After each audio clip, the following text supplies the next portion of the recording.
Second, Holy Spirit, thank you that you are present. Thank you for this word that you are the author of. We pray, come and be our teacher this morning.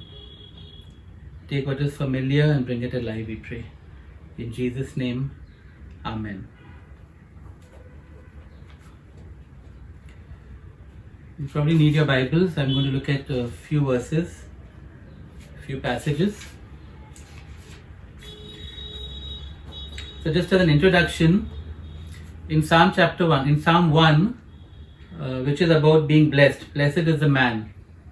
And I was actually encouraged because I'm always uncertain, okay, have I made the right decision to start something? We've decided to start a series today, which will go on for 8 Sundays. And always at the back of my mind is it the right decision? And then yesterday I was encouraged because we started Jesus Lifestyle, and of course the first line of the passage that he chose is from Matthew chapter 5, and it's about being blessed, the Beatitudes. And so that encouraged me that we were on the right track. And Psalm 1 is about what kind of man is blessed, of course man and woman. And verse 3 says this: he is like a tree planted by streams of water, which yields its fruit in season, and whose leaf does not wither. Whatever he does prospers. And the psalmist says that one of the main characteristics of the man who is blessed is fruitfulness. He bears, which yields its fruit in season. He is like a tree that yields its fruit in season. And we think of someone being blessed when they receive. Isn't that we say, I'm blessed because I've received. I've received from God. I've received from someone else. But the psalmist here is saying is the man who is blessed is like a tree that is bearing fruit. Well, the fruit benefits others. If you just take a tree, the tree doesn't get to eat its fruit or enjoy its fruit. It's plucked and somebody else gets to eat it. And it just struck me that, that's so interesting that the fruit is for benefiting others. And when I thought of the fruit and I thought of eating, I thought immediately of things like cooking and baking. I cannot understand how people can spend so much time cooking a meal and then in like 10 minutes it's eaten and it's gone. But I see how people who cook or bake, they get pleasure from the fact that others enjoy what they've made, what they've cooked or what they've baked, and things like that. And I guess that's that aspect Jesus says that it's more blessed to give than to receive. And fruitfulness really is an aspect of that. So over the next 8 weeks, we are going to look at one aspect of fruitfulness. I do believe there are different aspects, including doing things for God, bringing souls to Christ, things like that.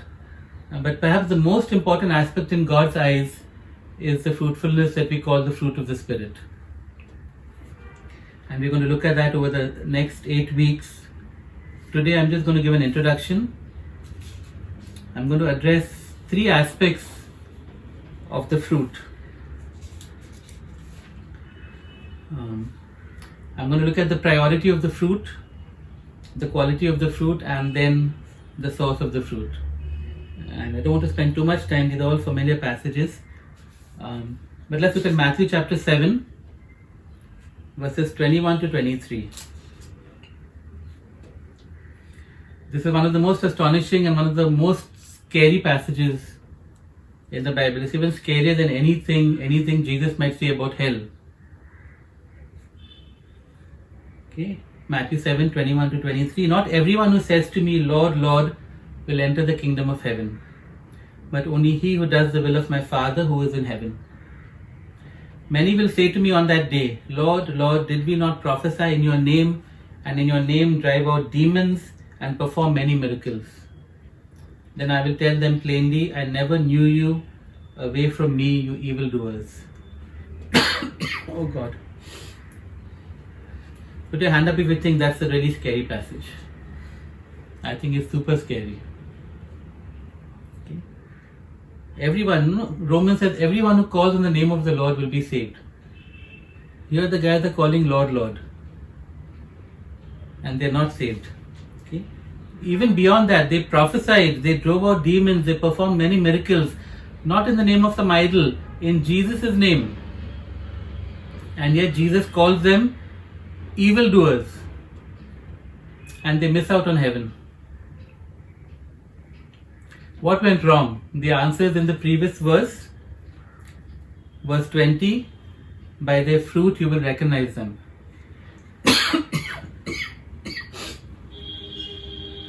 Okay, in one sense, there are two types of fruit in this passage. There are the works of ministry that we are commanded to do. They're not wrong things that we are commanded to do. That may be something we may call that external fruit, and they did all of that. But there's also the aspect of character, which is what we may call internal fruit. And what Jesus seems to be saying here is that this internal fruit, this fruit that is character, has priority over even miraculous works and all of those things. He also tells us why that is true. Because fruit, this kind of fruit, and intimacy are closely related. Okay? What does Jesus say to these guys who had all of the external fruit in a sense, who had all of the works of ministry, all the mighty things that you and I want to do, and we are crying out to God, we're saying revival come because we want to see these signs and wonders. Why did Jesus in a sense condemn people who had in fact done all of those works? You know, he says over there, I never knew you. He says, I don't know you. What does he mean? He says, I didn't have an intimate relationship with you.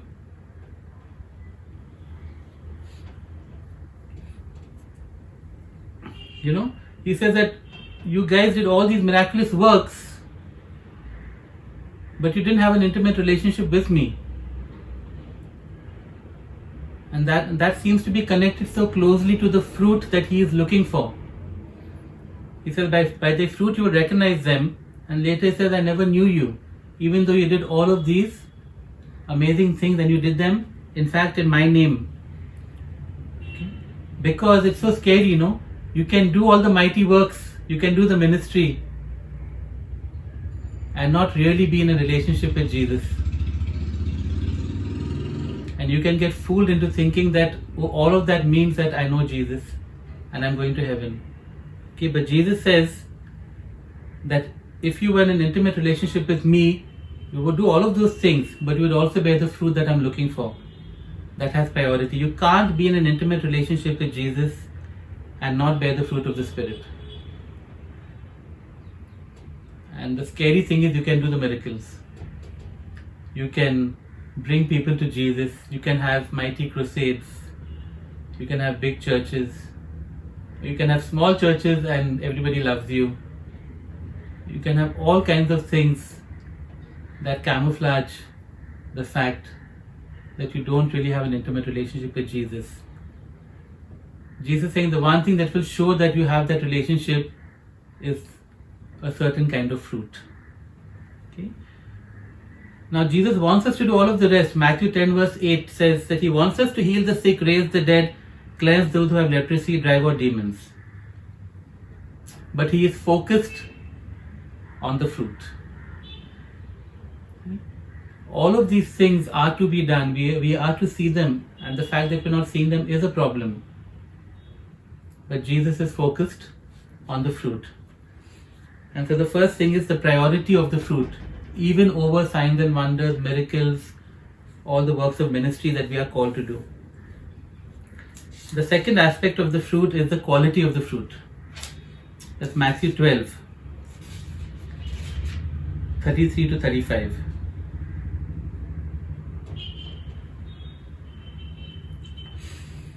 Make a tree good and its fruit will be good, or make a tree bad and its fruit will be bad.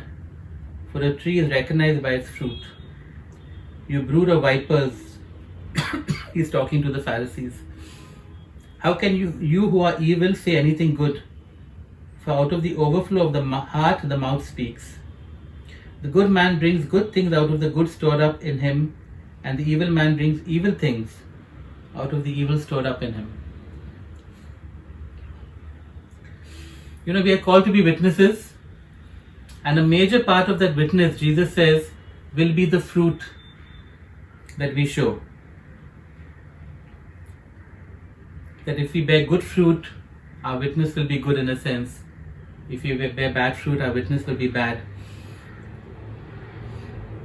And of late, I know a little thing about buying good fruit and bad fruit, which is I go to the shop and say, give me that papaya. And I have no clue whether it's good or bad. And I bring it home, and then sometimes mommy says, oh, such wonderful papaya today. And sometimes she says, no, it was not good today. And I have no clue. I cannot see the difference between them. But Jesus says that your fruit will make it evident what kind of person you are, what your witness is. Okay? And there's bad news even in this passage. The bad news is this, that the fruit originates in the heart. Jesus says, out of the overflow of your heart, good things and bad things come. And he's calling that the fruit. Okay? And of course we know that. The things that are a witness to our character, they're coming out of what is in our heart. You can only pretend for a certain time or in a certain way. But eventually what is in your heart comes out. Why is it bad news? Because the Bible tells us that our hearts are evil and deceitful and corrupted. All the way back in the day of Noah, God saw that the inclination of men's hearts was evil all the time. You think things have changed?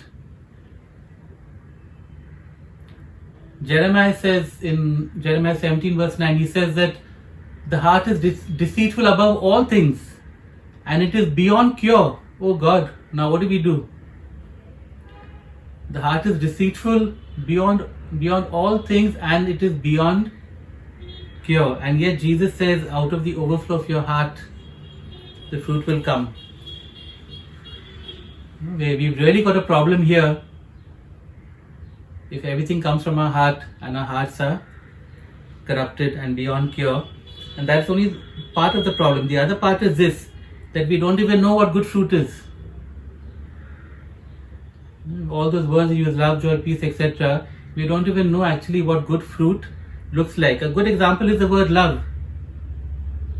The word love is used in the world today in a way that is so far removed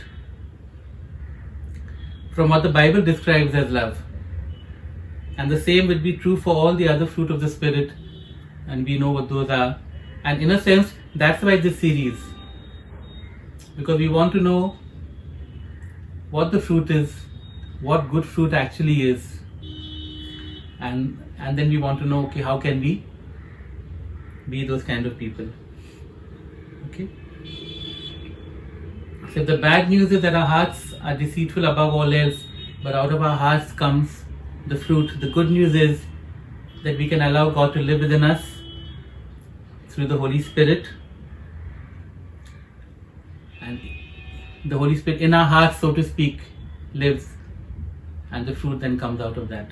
And so because of the Holy Spirit, we know that the quality of the fruit will be good, but without Him we are lost.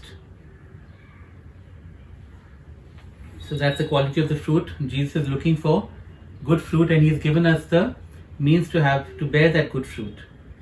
And the third thing I want to look at is the source of the fruit. John 15.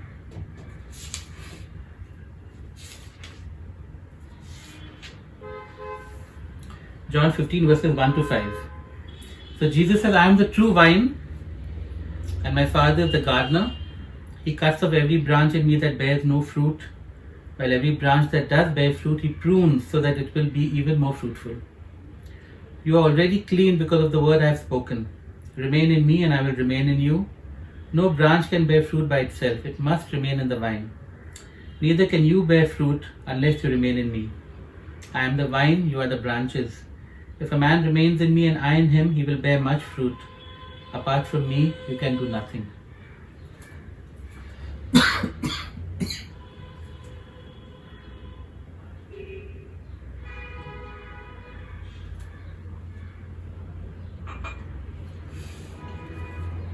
Once again, Jesus makes here the connection that he made in the first passage, the connection between fruit and relationship.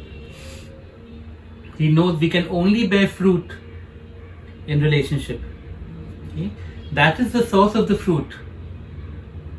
That relationship we have with Jesus. And that is great news for all of us. You know? And I'm so amazed that today, completely unplanned, the worship and what God was speaking to us has centered around this aspect of Him being our Father. Because He's our loving Father, and we saw that picture of those loving arms and all of that. Well, those loving arms are also the hands of the gardener who's doing a work in you and I, and bringing about the fruit that He desires. Okay? The beautiful news is this: we don't have to struggle and strive to bear fruit. I'm going to be loving today. I'm going to be patient today. No, it's not something, the branch doesn't work for the fruit. The whole picture is the fact that there's the vine and there are the branches. And as long as the branch is attached to the vine, it's going to bear fruit.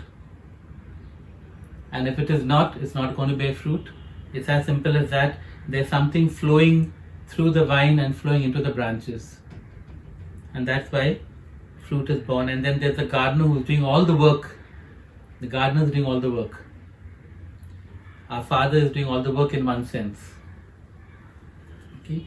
Jesus expects us to bear fruit, not produce it in a sense. We are just in that place of abiding in Him. The old word was abiding in Him, remaining in Him, dwelling in Him, staying connected to Him, being in an intimate relationship with Him. All of that means the same thing, and the fruit is the natural result of all of those things. That's what Jesus is saying here. Okay? And He's saying more than that. He's saying He wants us to be even more fruitful. And so He prunes us. He disciplines us. He cleanses us. The word for pruning is the same word for cleaning. He disciplines us. He cleanses us. Okay? And again, we see all of that, for example, in Hebrews, quoting Solomon, saying that He disciplines us as a father disciplines his sons. Why? Because He wants us to be even more fruitful. Okay? You can't really ever be too patient, can you? Or too loving. Or too joyful. Yeah, sometimes we may think somebody is too happy, but no, you can't be too joyful. He just wants us, He's just working to make us even more fruitful. Okay? What Jesus says is this. One second. Yeah. He says we cannot do anything. We cannot bear any fruit. Forget about bearing lots of fruit. We cannot bear any fruit apart from Him. Now somewhere we say, logically that doesn't make sense. Of course we do have love and joy and peace and all sorts of nice things happen to people who don't even know Jesus. That is true. There's a quality to it that Jesus is only possible when you remain in me, when you abide in me. And why would you want the good when you can have the best? And the best is found in Jesus. Okay, I just want to go back to this thought that fruit is the result of abiding in Him, remaining in Him, in His presence, experiencing more of Him, understanding more of who He is. Okay, and I mentioned Wednesdays earlier, and I really feel Wednesdays is a place where we as a community come more into His presence. We do it every day, of course, in our individual times, but it's always been for me that those times of deeper intimacy in worship, of extended times of prayer, are even more important than these Sunday mornings, because those are the times you really can press into more of Jesus. I know it's not always possible for everyone, but I want to encourage as much as possible to come and be part of that time. Okay? To remain in Christ is to draw upon His life, and then that life is manifested in fruit. So just to conclude, the greatest blessing Jesus offers is this intimate relationship. We are always asking for blessing, no? But this is the greatest possible blessing He gives us, And it includes not just eternity in heaven, but also a transformed life here on earth, a life of fruitfulness. It's a life of love, joy, peace, patience, kindness, goodness, faithfulness, gentleness, and self-control. And I want us to give these next 2 months, these next 7 weeks, to exploring what the fruit means. You know, a lot of us have done it in Bible studies, but let's do it all over again, to explore the fruit, and even more than that, to receive the fruit of the Spirit afresh from the Holy Spirit during these coming weeks. Let's pray. And Holy Spirit, we thank you that you come and you take your place, you're dwelling in our hearts. And I thank you that the overflow of our hearts can be the overflow of you within us, living water flowing out. And therefore we don't have to depend on ourselves to bear this fruit that the Father desires, but you enable us to do that. And Holy Spirit, I pray for each one here today, each one who will watch this talk, each one who's part of Highway, that you will take us deeper and deeper into intimacy.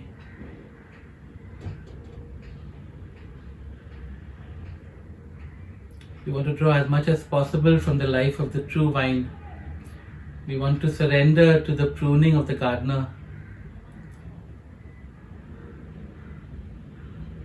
And we want to bear much fruit for your glory, Lord Jesus. In your name we pray. Amen.